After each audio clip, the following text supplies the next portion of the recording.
Hanoi campaign has done much to bring this subject to world attention in a way that we hope tells Hanoi and its communist allies that their treatment of our men does not pass muster in the community of nations. Those who were held in Southeast Asia and their families know that they are not forgotten today. And I can assure you, Mr. Chairman, we will not let them down.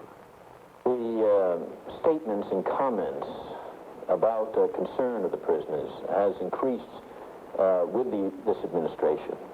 And yet the solution to returning the prisoners has come no closer. And the point that I feel so strongly about and concerned about is that there's been great hopes and expectations built upon the wives and the children and the families of the prisoners. I knew he was going to war and I knew he could have been killed, but somehow I had never really thought about him as a prisoner. And that was July of 1965. And at that time I had high hopes that by Christmas he would be home. Well, now it's almost 6 years later, and I, at this time, have less hope that he'll be home for Christmas. I just keep busy, and the hopes get slimmer that he's there. The anguish and suffering of the prisoners' families, the conduct of the campaign of concern, the controversy over the POWs as an issue, and the prospects for release of the men in the camps. These are the subjects of our broadcast tonight. This is the second of two CBS reports. The POWs, Pawns of War, with CBS News correspondent Walter Cronkite. Good evening. Last Tuesday night, in the first of these two CBS reports, we looked at the American prisoners of war as human victims of the cruel and continuing war in Indochina. Tonight, we will examine the massive public campaigns to get the prisoners better treatment and to get them out. Some 25 months ago, President Nixon decided to make an international issue of the Americans held by the enemy in Indochina, reversing President Johnson's policy of quiet diplomacy to try to free them. Until early this month, the president placed ever-increasing emphasis on the POWs. Over and over again, he has said he would not pull all troops out of Indochina until the prisoners are freed. But Mr. Nixon also has said he would not leave until the Saigon regime has a reasonable chance to survive.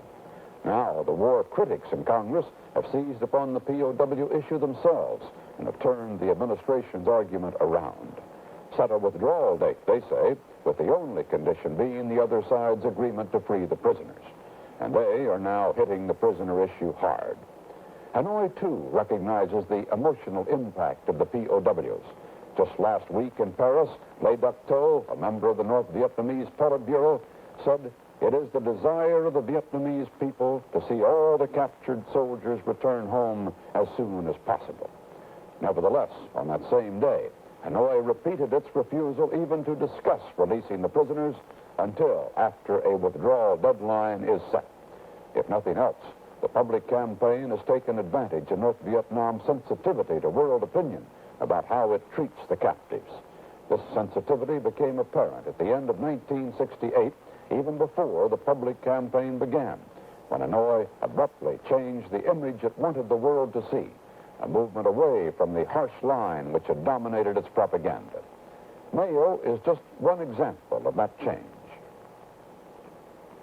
The receipt of Mayo was made a propaganda ceremony by North Vietnam, as in this 1968 Christmas film approved by Hanoi. The intended image, compassionate captor, but the compassion was questionable. This letter to a Navy lieutenant commander had been mailed 9 months earlier by his wife. Lieutenant Commander Richard Stratton of Hanford, California, and Lieutenant Commander Hugh Stafford of Cambridge, Maryland. This was the first film of American POWs receiving Mayo, a reflection of Hanoi's changed public attitude toward the prisoners, and many of the letters contained snapshots. Stratton's wife, Alice, enclosed a photograph of their 3 boys, the youngest of whom doesn't remember his father. A few words bridging a distance halfway around the world. Major Roger Ingleson of Sanford, Maine. Even the presence of the camera and the certain knowledge that he, in this moment, are being used for propaganda could not mask his reaction to a letter from home.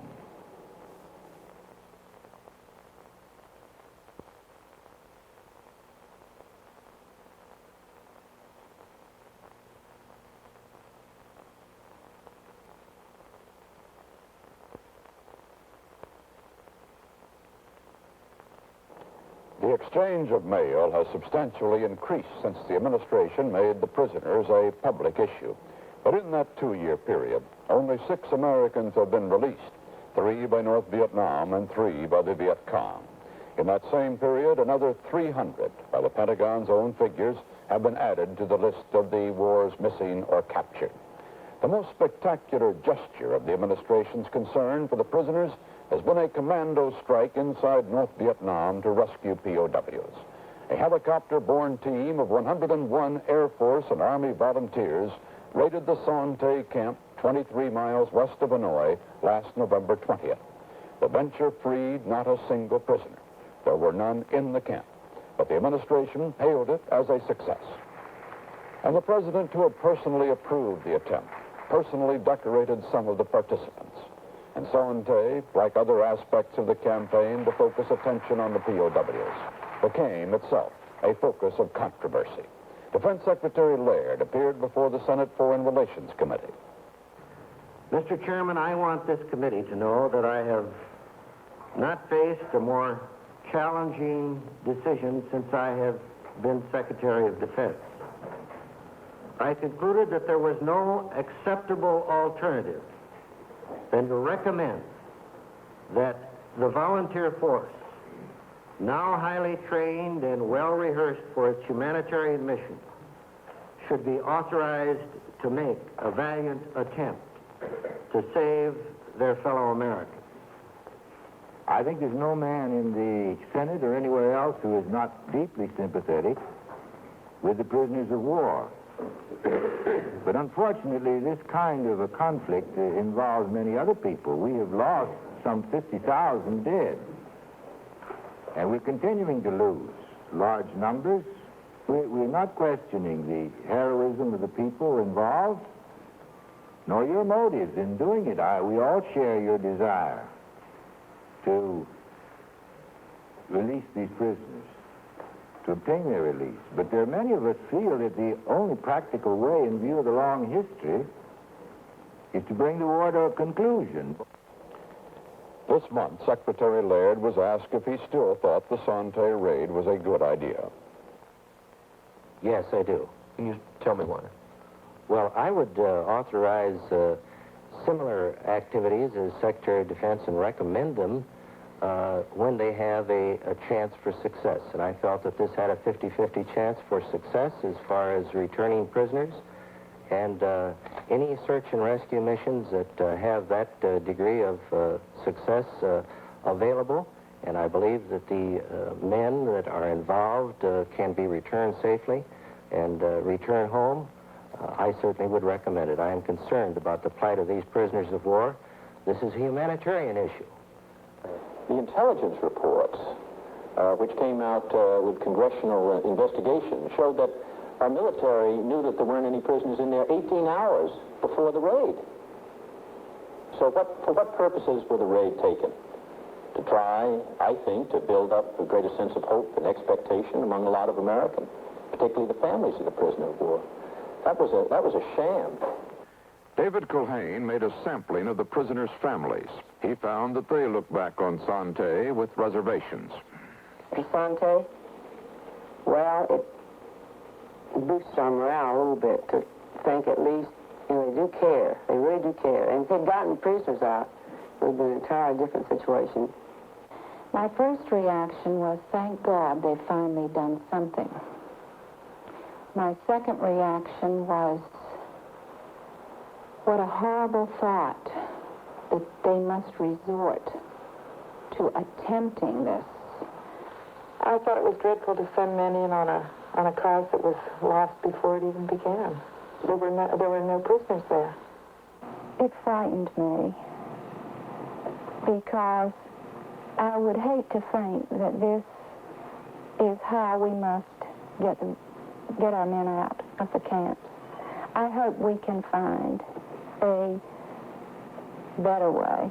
I just can't believe that they could, had the men been there, that they would have gotten many of them out alive.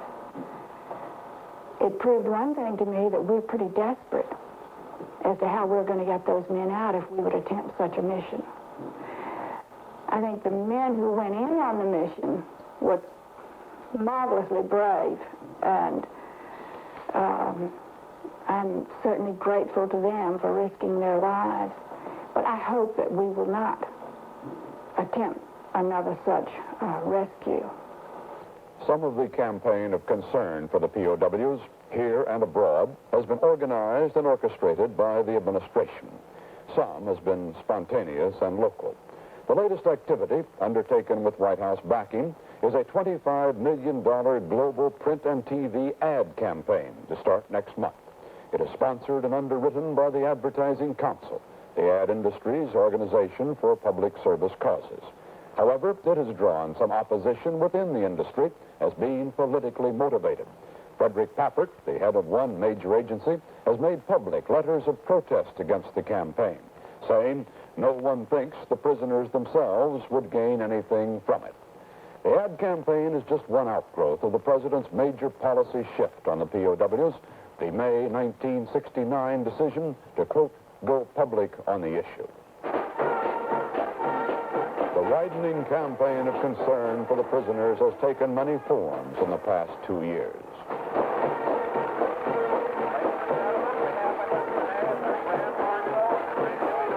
For example, big parades. This one in Torrance, California on Armed Forces Day last month. For example, small-town fairs. This one in Brea, California this month. High school students adopted missing Marine Captain Steve Hansen as their rallying symbol. Hansen, a helicopter pilot and former high school coach, was shot down in Laos on June 3, 1967, and has not been heard from since. The halftime ceremonies of last season's Army-Navy football game became a platform for a POW appeal by Joan Vinson, who heads the leading group of families of the prisoners and missing men. She was accompanied by Admiral Thomas Moorer, chairman of the Joint Chiefs of Staff, and heroes of the Sante prison raid, which took place just a week earlier. Since William Howard Taft in 1910, presidents of the United States traditionally have thrown out the first ball of the baseball season, but there have been exceptions.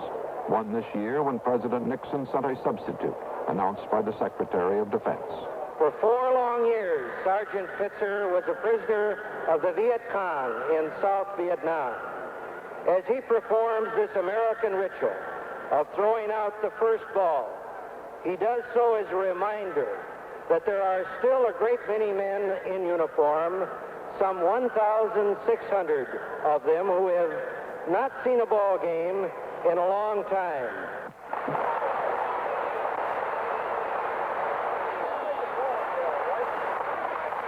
Gentlemen, last September 22nd, a joint meeting of Congress assembled to hear Colonel Frank Borman, the astronaut, report on a 25-day global visit to 14 nations he undertook for President Nixon in behalf of the prisoners. I request that all of you, some way, every day, remember the people, the U.S. citizens who are prisoners, and I strongly beg you not to forsake your countrymen who have given so much for you.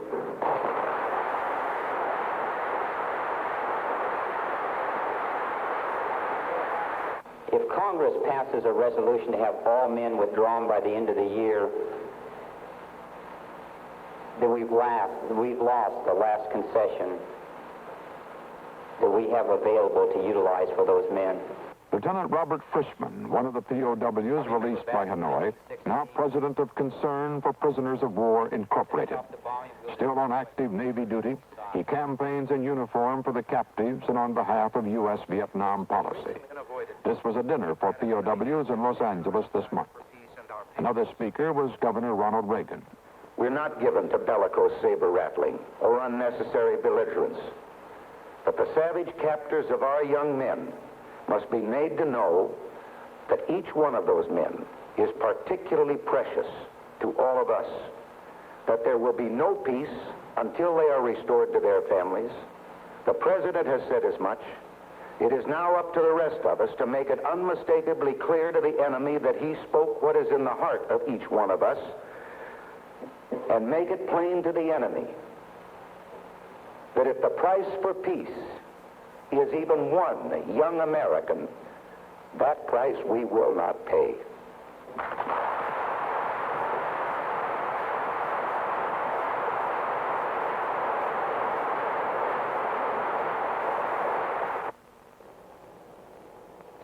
As part of the POW campaign, the Post Office issued a special commemorative stamp. Perhaps fitting, for the biggest activity in behalf of the prisoners has been letter writing.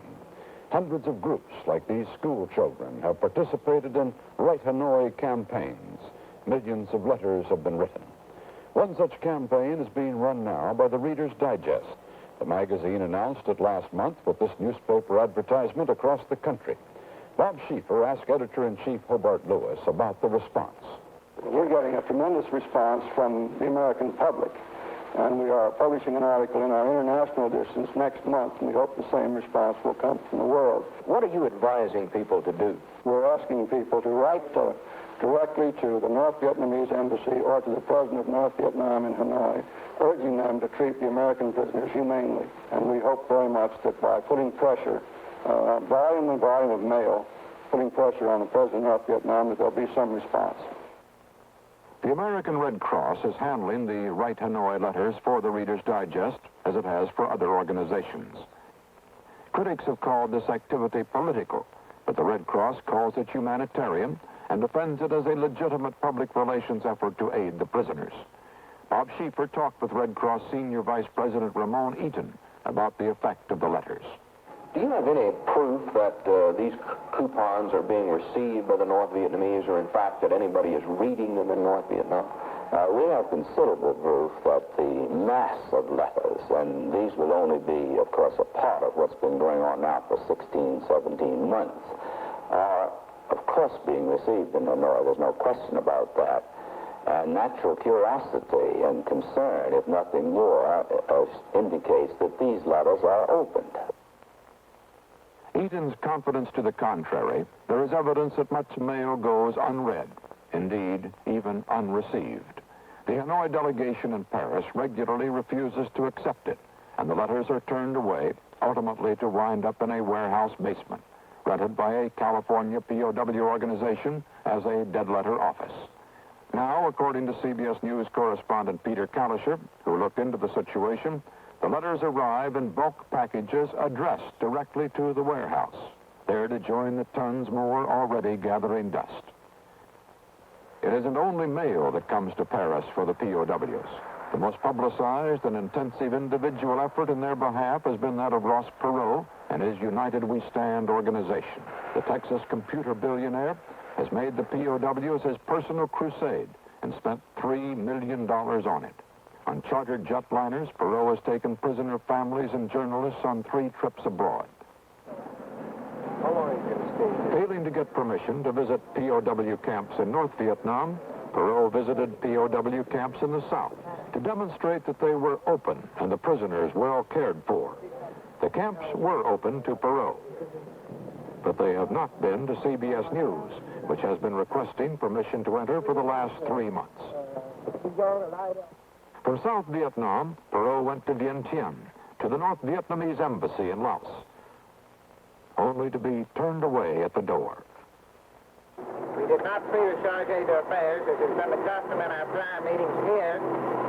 We told the North Vietnamese to bet with us to deliver our message to the charge d'affaires, and we had information on approximately 8,000 North Vietnamese regular troops that we knew he would be vitally interested in. But we had about 2 hours of film that would show the North Vietnamese firsthand how these men are being treated. Perot's crusade also reached directly into the capital of the United States. A Perot POW exhibit designed to represent the captive's plight. I asked Perot what he thought he had achieved. My objective has been to gain the release of the men. I've not yet achieved that objective. So as I mention these other things, let me say that I never lost sight of what I started to do, and I haven't done that. Measuring along the way, though, signs of progress that indicate that the North Vietnamese do, in fact, respond to pressure, let's look at what's happened. In January 1970, the North Vietnamese took the keys away from the guards. Most prison brutality stopped within days after the American people first focused their attention on these men. In January 1970, and since that time, the food and the medical treatment given to prisoners has improved dramatically. 80% of the mail that's come out of the prison camps has come out since the American people got involved. Morale in the camps was terrible in 1967, 1968. Now, morale in the camps is much better, because these men know that the lies that the North Vietnamese tell them repeatedly have forgotten them, have not forgotten them, but instead have gone all over the world in efforts to gain their release. The wives' travels to gain their release included this trip last month to Switzerland. A delegation of 173 POW relatives went to Geneva, where 43 countries were represented at an International Red Cross meeting on the Geneva Convention. Peter Kalischer asked them their purpose. We hope to have people understand that many of the Geneva Conventions are not being upheld, and that we wish the prisoner of war situation could be made better. The purpose of the trip is to try to get the International Red Cross and then the other countries and the other embassies to support us in our efforts to try and find out something, information, anything that we can find out about the people that are missing or the prisoners. Just anything we can do for some more support that would maybe help us in some way to find out anything. Anything that we can do to further the world opinion with respect to these men's plight means a step forward. We've tried many, many things, and we would do most anything to attempt to secure some new information or release. Doing most anything included standing outside the site of the peace talks in Paris, where the prisoner issue was on the agenda for the 114th session. Hanoi's delegate Xuan Thuy arrived, but the presence of the families accomplished little. Nothing happened at the session to speed the return of the POWs. Nevertheless, the effort goes on, much of it directed from Washington, out of offices donated by the American Legion to an organization called the National League of Families of American Prisoners and Missing in Southeast Asia. Bob Schieffer talked with National Coordinator Joan Vinson, whose own husband is missing. Has any of this activity had any effect, do you think, on the North Vietnamese? Well, I very definitely think that it has had effect, because up until December of last year, only 100 men had ever been heard from. Now, 339 men are identified by the North Vietnamese, which is some progress, and they are letting reporters into North Vietnam and have photographed a few of the men, and it does appear that the few that have been photographed, that their conditions have improved, because, 3 years ago, they were parading the men through the streets of Hanoi, calling them war pirates or criminals, and threatening to try them as war criminals. Now, we see pictures of them playing basketball, strumming on a guitar, being interviewed. So I think that, in that way, that their conditions have improved, at least, as I said, of the ones that we have seen photographed. We get reports from some of the families, and I'm interested to know if you also get reports. But some of them are becoming disillusioned because both sides seem to be using the prisoners as political pawns. Do you, in fact, get reports like that? Yes. I get the families are very upset. They, feel that they have been true and loyal through these many years, and that the men have been, and it has been, 7 years for some men to have been prisoners, and for their families, to have